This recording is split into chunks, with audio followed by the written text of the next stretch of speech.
Seigneur Jésus vous bénisse. Aujourd'hui, nous sommes avec vous pour un sujet très sérieux qui dit « Soigne ton figuier ». Nous sommes dans le livre de Proverbes au chapitre 27, le verset 18. Celui qui soigne un figuier en mangera le fruit, et celui qui garde son maître sera honoré. Le figuier est loin de ce qu'on appelle les 7 produits de la terre d'Israël. Et Deutéronome au chapitre 8, verset 8, nous décrit les 7 produits de la terre d'Israël. C'est un pays de froment, d'orge, de vigne, de figuier et de grenadier. Pays d'olivier, d'huile et de miel.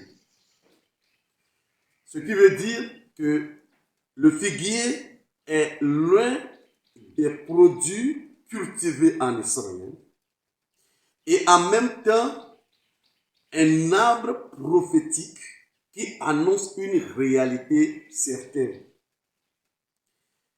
Le figuier, c'est l'image ou le symbole de l'étude de la parole de Dieu, ou tout simplement l'image de la parole de Dieu.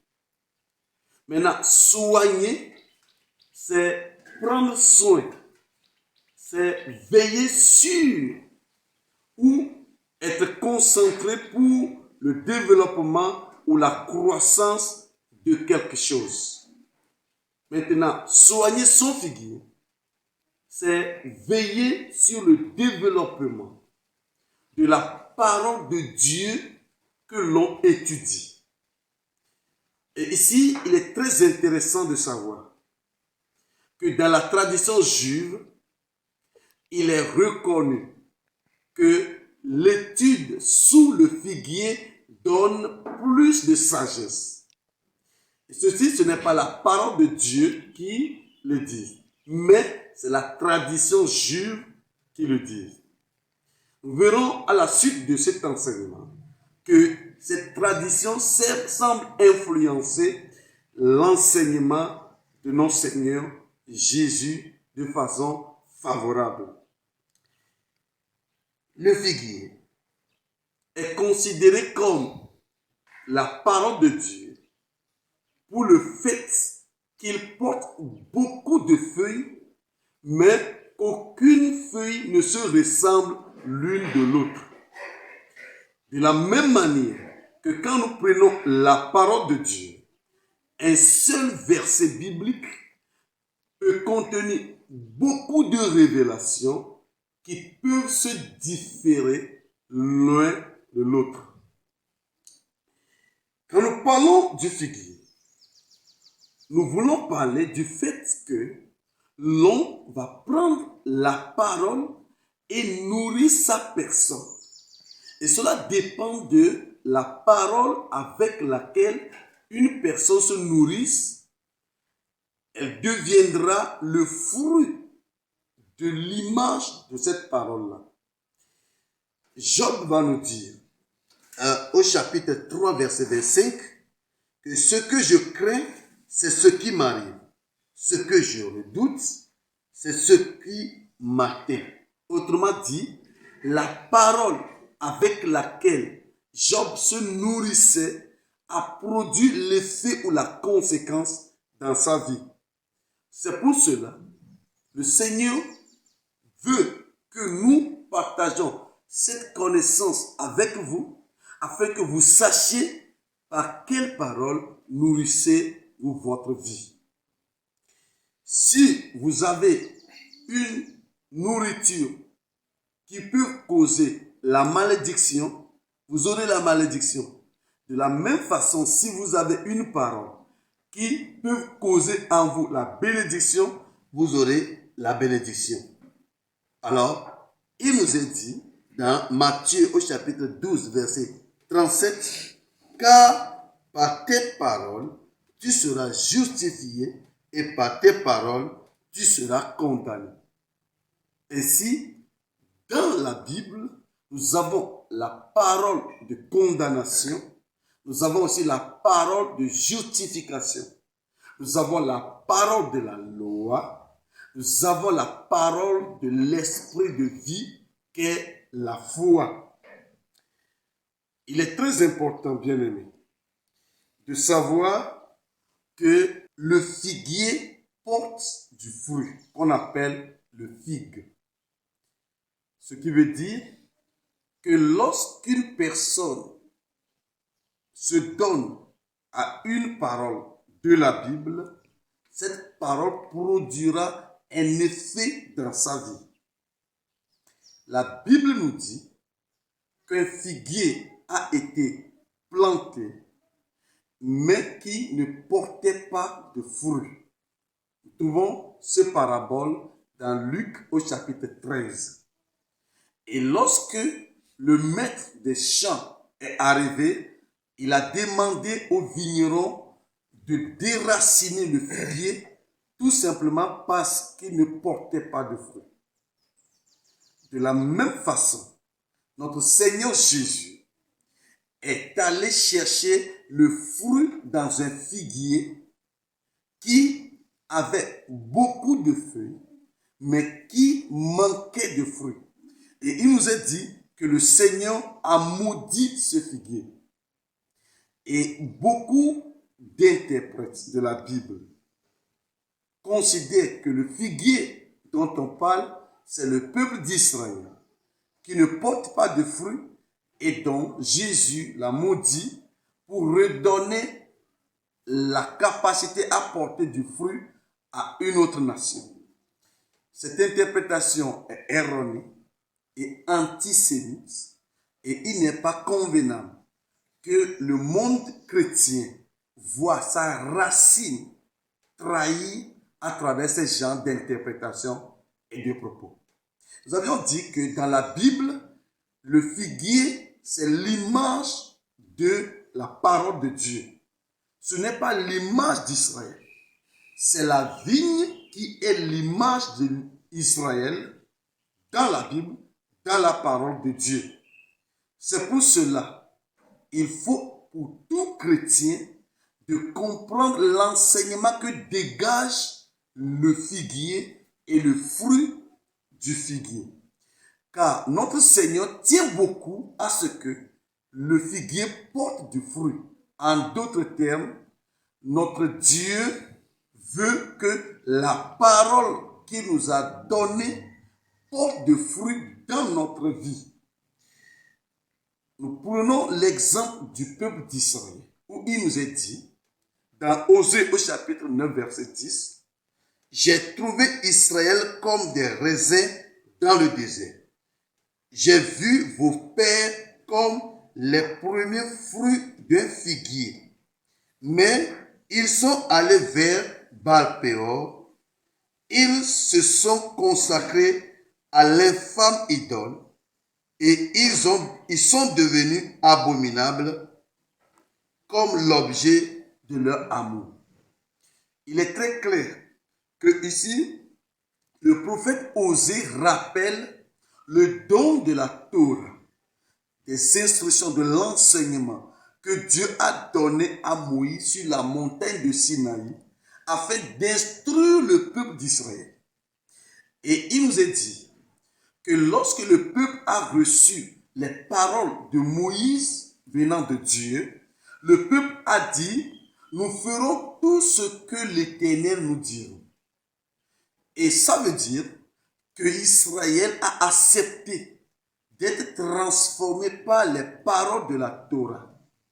C'est pour cela que Osée nous révèle qu'effectivement, cette parole, ces commandements, ces instructions de Dieu ont influencé considérablement la vie du peuple d'Israël.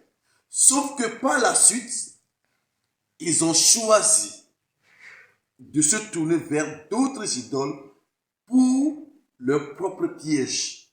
Donc, nous voyons ici les pères d'Israël qui sont considérés comme le fruit du figuier, ce qui veut dire qu'ils ont été transformés, ils ont été le fruit de la parole que notre Dieu leur avait donnée par Moïse. Nous trouvons également un exemple au niveau d'Adam et Ève. Dans Genèse au chapitre 3, le verset 7, il nous est dit, les yeux de l'un et de l'autre s'ouvrirent, ils connurent qu'ils étaient nus et ayant cousu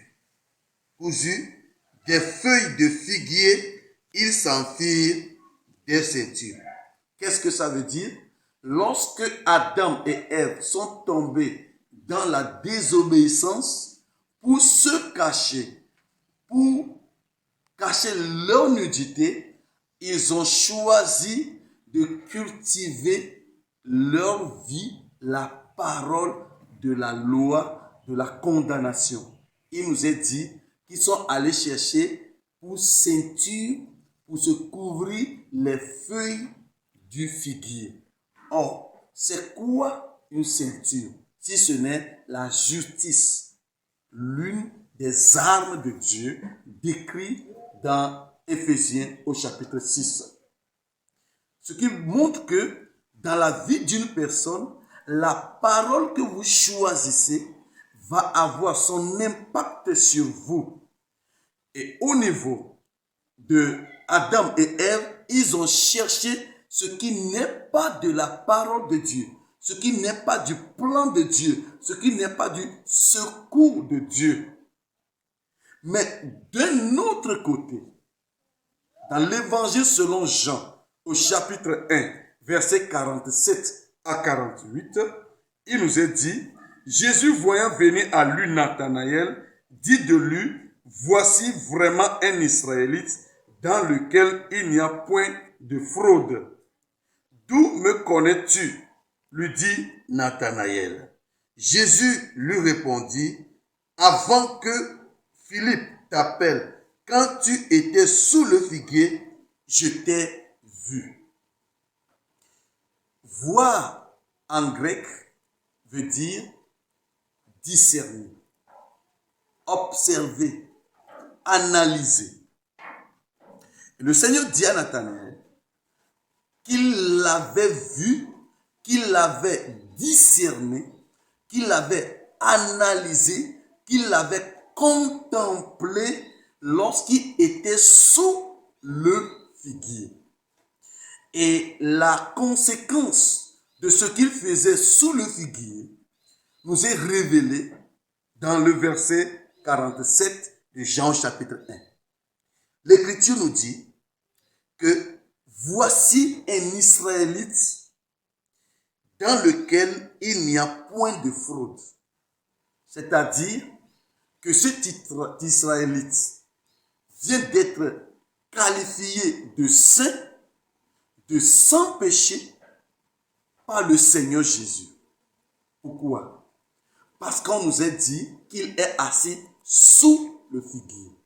Et c'est ce que nous disions précédemment, que dans la tradition juive, on considère que la meilleure façon d'étudier la Torah, la parole de Dieu, c'est d'être sous un figuier. Et qu'est-ce que Nathanaël faisait? Qu'est-ce qu'il étudiait sous le figuier? Jésus dit, j'étais discerné quand tu étais sous le figuier. Autrement dit, Jésus lui dit, lorsque tu étais sous le figuier, tu étudiais dans la Torah les paroles qui concernent le Messie. Tu cherchais le Messie dans la Torah, le Christ, le Sauveur. Tu le cherchais dans la parole de Dieu quand tu étais sous le figuier. Et puisque tu cherchais le Messie sous le figuier, eh bien, le Messie te déclare sans fraude, sans péché. Et c'est ce que Adam et Ève aussi devaient faire lorsqu'ils sont allés sous le figuier. Et au lieu de chercher la justification messianique à travers la recherche et la foi dans la personne et la bonté de Dieu, ils se sont cherchés des feuilles pour se cacher la nudité. Bien-aimés dans le Seigneur, ce que nous voulons dire à tout un chacun, c'est que dans la Bible, par certaines paroles, tu vas te mettre des jougs sur le cou. Et par d'autres paroles, tu vas te retrouver avec la liberté de la foi à vivre la sainteté de Dieu. Par quelle parole te nourris-tu? Lorsque tu entres dans l'écriture, c'est-à-dire le Tanakh, autrement dit, la Bible hébraïque, qu'est-ce que tu cherches? Nathanaël cherchait la justice par le Messie. Il cherchait la parole messianique dans l'écriture.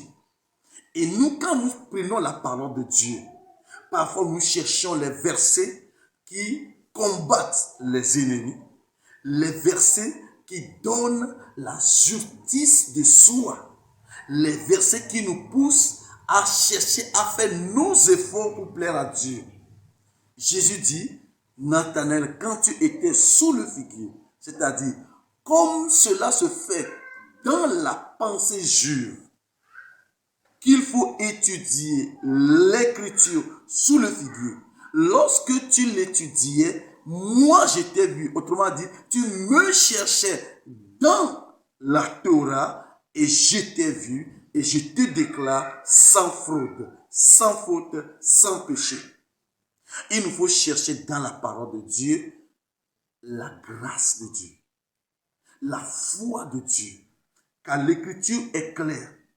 C'est par la grâce que vous êtes sauvés, par le moyen de la foi, et cela ne vient point de vous, c'est le don de Dieu, afin que personne ne se glorifie.